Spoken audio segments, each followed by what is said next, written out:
गांदरबल में आतंकी हमले की जिम्मेदारी आतंकी संगठन टीआरएफ ने ली है। आतंकी संगठन लश्कर-ए-तैयबा ही की एक शाखा टीआरएफ है। आतंकी हमले को लेकर प्रियंका गांधी का एक्स पर पोस्ट लिखा, आतंकी घटनाओं के खिलाफ पूरा देश एकजुट है। कांग्रेस बोली हमला बेहद शर्मनाक और दुखद है। महाराष्ट्र विधानसभा चुनाव के लिए बीजेपी ने जारी की है 99 उम्मीदवारों की पहली लिस्ट। देवेंद्र फडणवीस को नागपुर दक्षिण पश्चिम से तो वहीं कामठी से चंद्रशेखर बावनकुले को बनाया प्रत्याशी।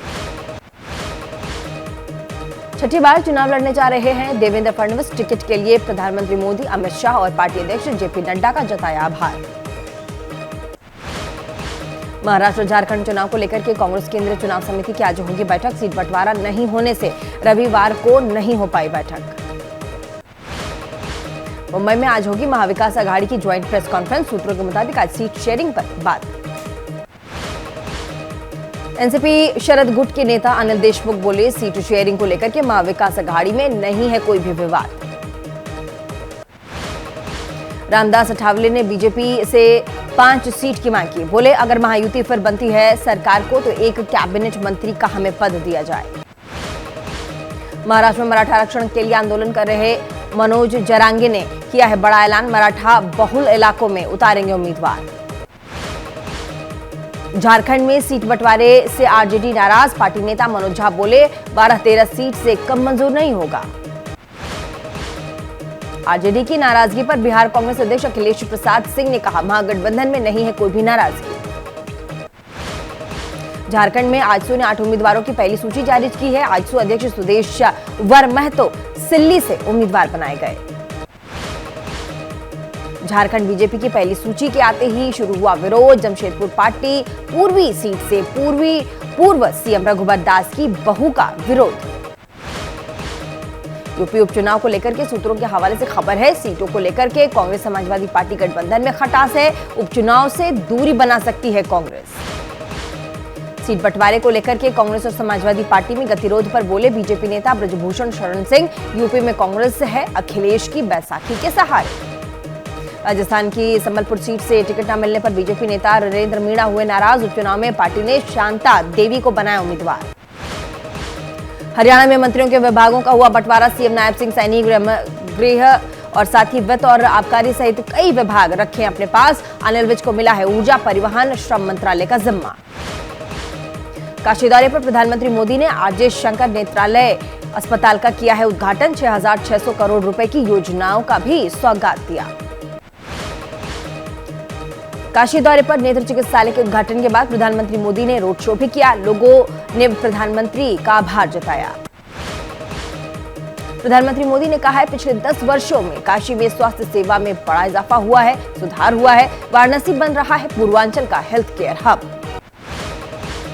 प्रधानमंत्री मोदी का विपक्ष पर हमला। बोले, 10 साल पहले तक यूपी में सरकार के घोटालों की चर्चा होती थी, लेकिन अब विकास की चर्चा होती है। संगठनात्मक चुनाव की तैयारी के लिए बीजेपी मुख्यालय दिल्ली में होगा अहम बैठक। सभी चुनाव अधिकारी और सह अधिकारी तलब किए गए। वक्फ संशोधन बिल पर बनी है जेपीसी की आज बैठक। अल्पसंख्यक मामलों के मंत्रालय के अधिकारी कमेटी के सामने रखेंगे अपना पक्ष। 5 विधायकों के मनोनयन के मामले में आज जम्मू कश्मीर हाईकोर्ट में होगी सुनवाई। मनोनयन को लेकर के उपराज्यपाल और सरकार में जारी है गतिरोध।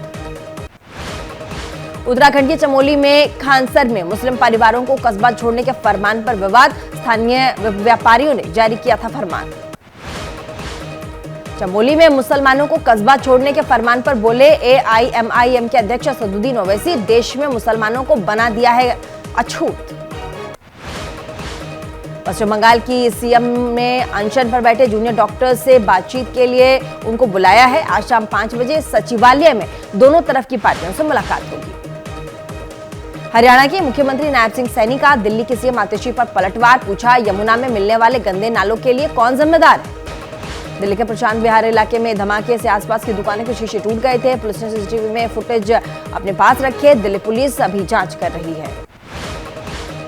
एंटी टेरर यूनिट को सौंपी गई है जांच। एनआईए, एनएसजी समेत केंद्र की तमाम सुरक्षा एजेंसियां मामले की जांच कर रही है। दिल्ली इस वक्त हाई अलर्ट पर है।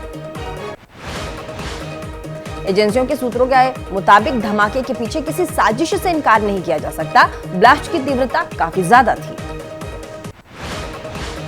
दिल्ली पुलिस सूत्रों के मुताबिक अभी तक की जांच में यह ब्लास्ट सोची समझी साजिश है। ब्लास्ट से पहले इलाके की रेकी की आशंका है। दिल्ली की कानून व्यवस्था पर सीएम आतिशी ने उठाए सवाल का स्कूल के बाहर हुआ बम ब्लास्ट क्या कर रही है केंद्र की सरकार। आम आदमी पार्टी नेता मनीष सिसोदिया ने भी बोला है बीजेपी पर हमला, कहा राजधानी के हालात खराब होने के पीछे भारतीय जनता पार्टी। दिल्ली के मंत्री सौरभ भारद्वाज बोले अगर उपराज्यपाल साहब से कानून व्यवस्था नहीं संभल रहा है तो इस्तीफा दे दें। बीजेपी प्रवक्ता आरपी सिंह का मनीष सिसोदिया पर पलटवार, कहा डर का माहौल सिर्फ उन लोगों के लिए जिन्होंने घोटाले किए। दिल्ली के जहांगीरपुर इलाके में कई राउंड फायरिंग, 2 गुटों में विवाद के बाद चली 10 राउंड फायरिंग, 1 शख्स की मौत की खबर। विमानों में लगातार मिल रही बम की धमकियां, रविवार को 24 फ्लाइट में मिली बम होने की धमकी। केंद्रीय नागरिक उड्डयन मंत्री राममोहन नायडू ने कहा कि फ्लाइट्स में बम की धमकी की जांच कर रही एजेंसियां। इंडिगो की पुणे जोधपुर फ्लाइट में बम होने की मिली सूचना, सुरक्षा एजेंसियों की जांच के बाद फ्लाइट को रवाना किया गया। राजधानी किशनगढ़ में स्टार एलायंस की फ्लाइट में भी मिली बम की सूचना, जांच के बाद प्लेन में नहीं मिली कोई भी संदिग्ध चीज। बाबा सिद्दीकी हत्याकांड में मुंबई क्राइम ब्रांच में आरोपी भगवंत को गिरफ्तार किया। सूत्रों के मुताबिक भगवंत ने शूटरों को रहने और हथियार मुहैया कराने में मदद किया था। बाबा सिद्दीकी हत्या मामले में पहले गिरफ्तार हुए 4 आरोपियों की पुलिस कस्टडी आज हो रही है खत्म। बहराइच में बुलडोजर कार्यवाही पर 15 दिनों के लिए रोक, इलाहाबाद हाईकोर्ट की लखनऊ बेंच ने लगाई है रोक। बहराइच में बुलडोजर एक्शन का मामला पहुंचा सुप्रीम कोर्ट, हिंसा के आरोपियों ने कहा सरकार का मकसद बगैर मुकदमा सजा देना है। पंजाब और हरियाणा में अभी भी रुक नहीं रहे पराली जलाने के मामले, हरियाणा के करनाल में किसान जला रहे अब भी खेतों में पराली। बंगाल की खाड़ी में 30 अक्टूबर तक चक्रवाती तूफान आने की आशंका है, पश्चिम बंगाल के तटीय जिलों में भारी बारिश की चेतावनी। पटाखों पर रोक से जुड़े मामले पर सुप्रीम कोर्ट में आज होगी सुनवाई। संविधान के प्रस्ताव से धर्मनिरपेक्ष और समाजवादी शब्द हटाने की मांग वाली याचिकाओं पर सुप्रीम कोर्ट आज सुनवाई करेगा। यूपी मदरसा एक्ट को असंवैधानिक घोषित करने के मामले में सुप्रीम कोर्ट में आज सुनवाई होगी।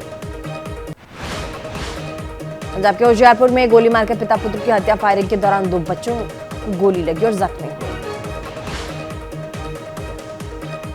बागपत में प्लास्टिक दाना बनाने की फैक्ट्री में लगी आग, शॉर्ट सर्किट होने से लगी आग, लाखों के नुकसान की आशंका। दिल्ली के नांगलोई में फैक्ट्री में लगी आग की वजह से लाखों के नुकसान की आशंका। लखनऊ में चलती कार में आग लगी, सड़क से गुजर रही राहगीरों में मचा हड़कंप। यूपी के उन्नाव में हाईवे निर्माण के दौरान बड़ा हादसा हो गया, मलबे में दबकर 2 मजदूरों की मौत की खबर। बिहार के नवादा में 102 एम्बुलेंस चालकों ने शुरू की है अनिश्चितकालीन हड़ताल, 4 महीने के बकाया वेतन समेत कई मांगे। महिला T20 विश्व कप चैंपियन बनी न्यूजीलैंड की टीम फाइनल मुकाबले में साउथ अफ्रीका को हराया।